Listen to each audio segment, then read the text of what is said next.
подготвени во инвестицијската сезона во Македонија е Јован Деспотовски и неговата дирекција за технолошко инвестицијски зони, развојни зони, секој што тие акроними ТИРЗ, знам дека е ТИРЗ, сосема доволно.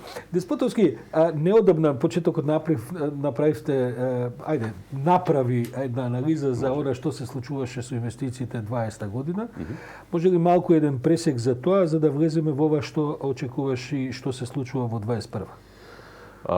Ние започнавме, да кажем, со една амбициозна агенда на која што се базира фактички на бројки, односно на анализа. Значи не е доволно само добри желби, туку треба да видиме каде сме, да видиме кои се резултатите од досегашното работење, општо зборувам, во делот на политиката на привлекување на фокусот до сега беше странски, јас од сега натаму сакам да говорам за инвестиции генерално. Значи немаме странски домашни, придавките се сосема непотребни.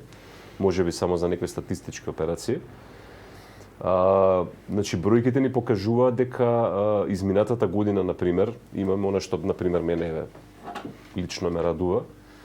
Имаме, да кажеме, еден стабилен број на работни места. Тоа значи дека покрај сите притисоци, покрај сите падови, покрај сите ризици поврзани со глобалната пандемија, компаниите кои што оперираат во рамки на технолошко-индустријските работни зони, вработуваат некаде 14.000 луѓе, успеале да кажеме да го одржат своето работење, не само да го одржат, туку и бројките сега првиот квартал оваа година покажува сериозен тренд на раст. Гледам дека внимателно ги бираш квалификациите, бидејќи опозицијата некни тврдеше дека нема никакви нови инвестиции. Тоа не е точно апсолутно заради тоа што ние јавно барем излегуваме. Јас немам никаков проблем со јавност. Тоа го покажав во претходното работење, ќе се обидам на крајот на денот да го покажам и сега. Ние на пример во првите 3 месеци од оваа година имаме 3 нови инвестиции кои што ги потпишав. Третата за жал не ја потпишавме јавно заради тоа што компанијата која што требаше да дојде заради мерките го откажа патувањето, меѓутоа јас кажав, не робувам на сликањето, не робувам на камерите. Ако имаме камери јавно супер, ако немаме, тоа е тоа. Работата мора да врви, така што ние на почетокот на годината веќе имаме 3 потпишани договори за нови странски инвестиции во вкупен износ од 50 милиони евра, кои што треба да генерираат вкупен обем на работни места некаде над 1200. Тоа се 1200 наши сограѓани кои што благодарение на овие нови инвестиции ќе си го остварат своето основно право, тоа е право на пристојно живење. Сега е ова промена на концептот во смисла на тоа дека повеќе не одиме само на странски инвестиции, туку ги изедначуваме со домашните инвестиции. Тоа е нешто што е известно, како да кажем, исклизнување од тоа што оригинално беше идејата за целата оваа операција со ТИРЗ, или е тоа нешто што времето ве научи дека не треба да има промоции и давање на некакви конкурентни услови само на странците, туку треба тоа да важи и за домашните компании? Оваа влада на почетокот на својот мандат, на првиот мандат, оваа политичка гарнитура, 2017 година, направи еден значаен исчекор, донесе еден посебен закон за финансиска поддршка на инвестиции, со кој што законски, значи не само политички, не само декларативно, него законски ги изедначивме домашните и странските инвеститори. Она што сакам јас да го направам сега со почетокот на мандатот на оваа, на вториот мандат на оваа политичка гарнитура и дополнителен практичен чекор со кој што ќе покажеме и во пракса дополнително дека домашниот и странскиот инвеститор имаат потполно еднаков третман. Резонира ли тоа кај домашните компании? Апсолутно да. Имавме, ќе ви кажам веднаш, имавме една работна средба во Стопанската комора, на која што присуствува делот од раководството на комората, нормално македонски бизнисмени, на кој што го презентиравме концептот и одма ќе ви кажам, имавме доста голем интерес. Че имаше доста прашања. А вообичаено кога има прашања, значи дека работата може да се... Што добиваат компаниите со ТИРЗ, а што не го добиваат со зоната во Визбегова, например? Тоа е многу добро прашање. Во суштина, концептот на дирекцијата, односно на ТИРЗ, е она што, барем ние, на начинот на кој што сега го поставуваме и го практикуваме, фактички, практично примена на едношалтерскиот систем. Значи, од влез, значи од земјиште, водење низ постапките за одобрение за урбанистичко планирање, одобрение за градбе кое што ние го издаваме.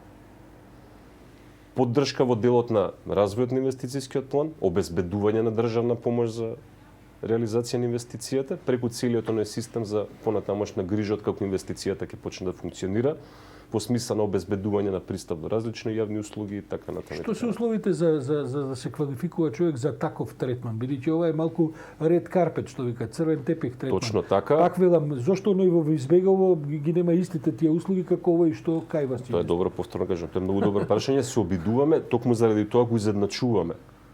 Односно ќе се обидеме и практично го изедначиме домашниот со странскиот капитал и да, и на тие луѓе кои што оперираат во зоната во Избегово, пат им имавме средба, откако веќе го најавивме овој концепт нов на работење, сами дојдоа изрази интерес.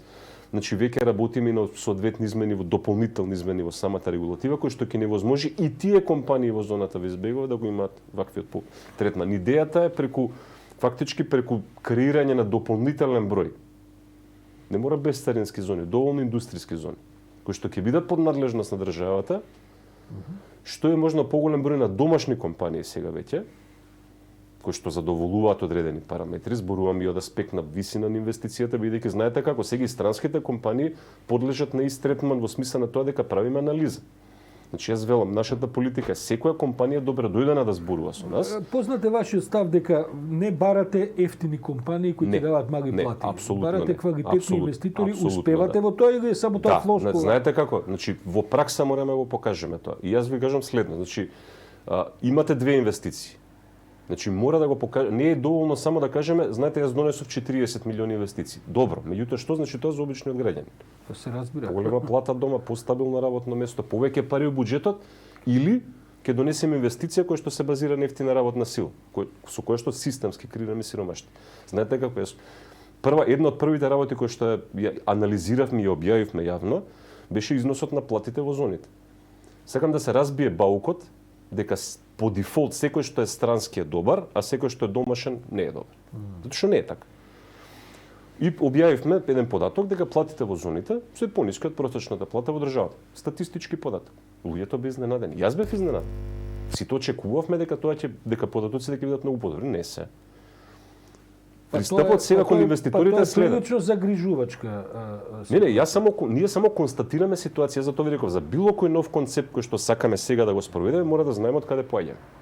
И ова не е критика за некој минато време, завршило тоа време. Што правиме ние од тука натаму?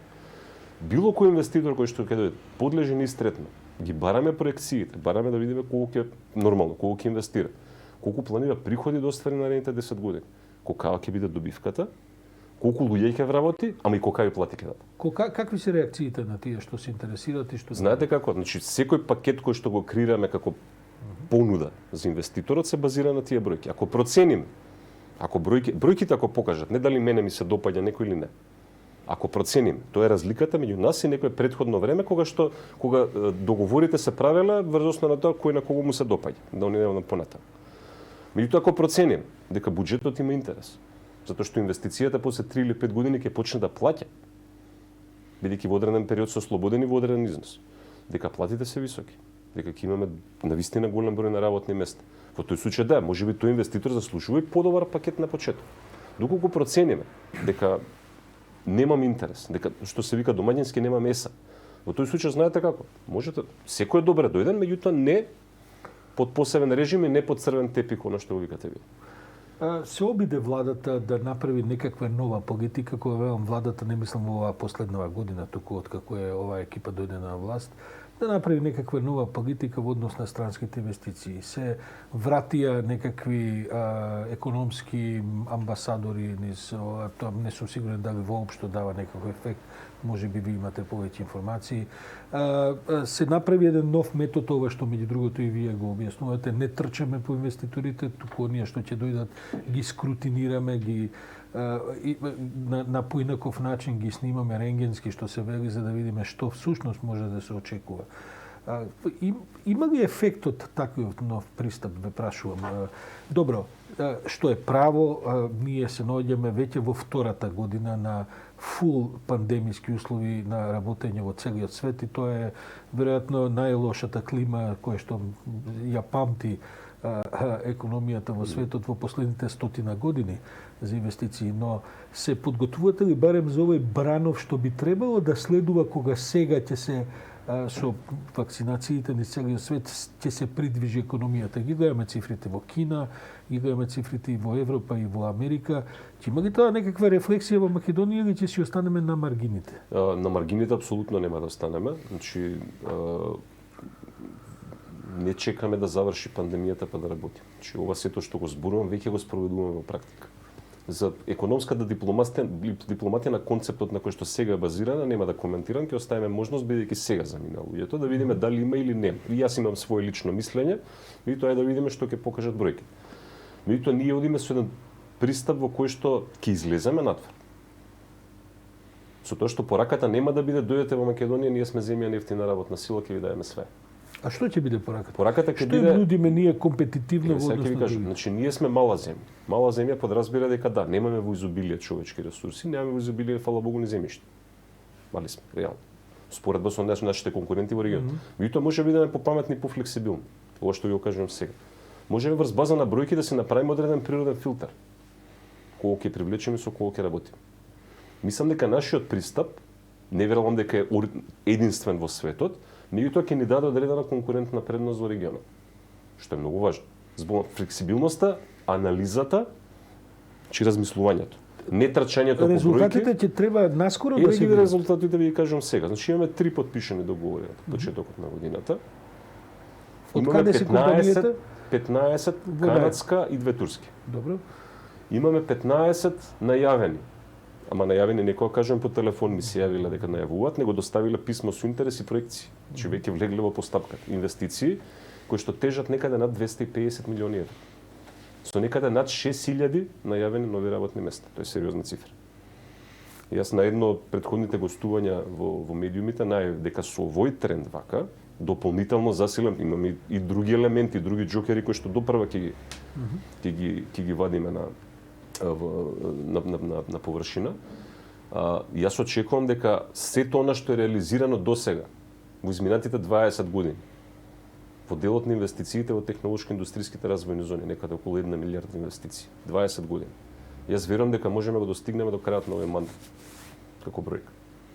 Тоа е прилично амбициозно. Не знам на што ги темелите такви. Еве ви кажам, 15 најавени, 250 милиони. Добро, тие 15 што е структурата?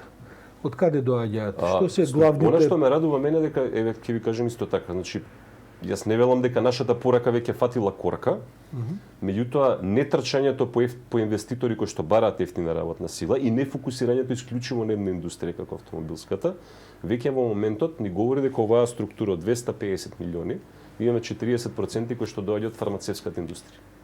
Од фармацевската индустрија. Тоа ќе биде дефинитивно индустрија во голем подем после пандемија. Која што сама по себе носи големи. Што е структурата на земјите од кај што различни. Турција, Германија, не. Западни земји, Германија имаме многу интересна комбинација. Турција не е за подценување, се разбира. Секако не, дури во сегментот на регионалните економски сили како што е Турција, веќе имаме во план посебен, ќе го најавиме, ќе го презентираме, еден посебен пакет со кој што ќе се обидеме да привлечеме крупни играчи од таму кои што би дошле тука. Меѓутоа имаме на пример инвеститорот, прв пат ни се појава да кажем инвеститор од Кореја. Имате ли од Кина најава? Од Кина веќе имам инвеститори, неколку од компаниите кои што беа доскоро американски. Главната европска преокупација е окупацијата на европскиот континент, економија со различна е структурата, повторно кажам, не преферираме еден сектор, јас кажам многу едноставна нашата порака. Ние преферираме квалитетен инвеститор. И се друго е дозволено, се друго е флексибилно, се дека се базира на бројки во кои што државата и граѓаните имаат интерес. Толку. Ништо повеќе. Зборуваме за плати, зборуваме за придонеси во буџетот. Ништо повеќе од тоа не ни треба. За крај сакам да прашам, и имаме само уште една минута време за разговор. Во меѓувреме, во последните 2 години се направија и редефиниции на тоа што е регионална соработка. Очекувано дека Европа не турка што повеќе регионално да соработуваме. Сега не би оделе во долги анализи што значи тоа политички и така натаму. Чувствувате ли вие некаков ефект од таа иницијална, да кажам, идеја да повеќе регионално соработуваме, има ли интерес од регионални фирми? Имам интерес, апсолутно. Политички не мислам дека е опасно, напротив. Имаше и заклучоци на недавнешниот самит во Софија во рамки на Берлинскиот процес дека треба да се работи на создавање на заедничка инвестициска област во земјите во регионот. Македонија и Србија се најнапредни во оваа приказна, секако. Меѓутоа, ја не гледам причина зашто не ги искористиме ресурсите од останатите. Така што повторно кажувам, нема да се наметнеме со сила, нема да се наметнеме со пари или со ресурси кои што за жал не се ограничени, ќе се наметнеме со интелект, значи со креативни, паметни идеи, кои што треба и на оваа држава, меѓутоа и на регионот да им донесе добивка. Јован Деспотовски, директор на ТИРС. Благодарам за ова утринско брифирање за тоа што се случува со странските инвестиции во државава, а сите овие заложби ќе дојдат периоди кога ќе мора да ги провериме, да видиме ефектите какви се. Оти колку што разбирам се обидуваме да продадеме и памет, не само територија и ефтина работа. Не, територија никош не сме. Да, под наводници да продадеме, се разбира.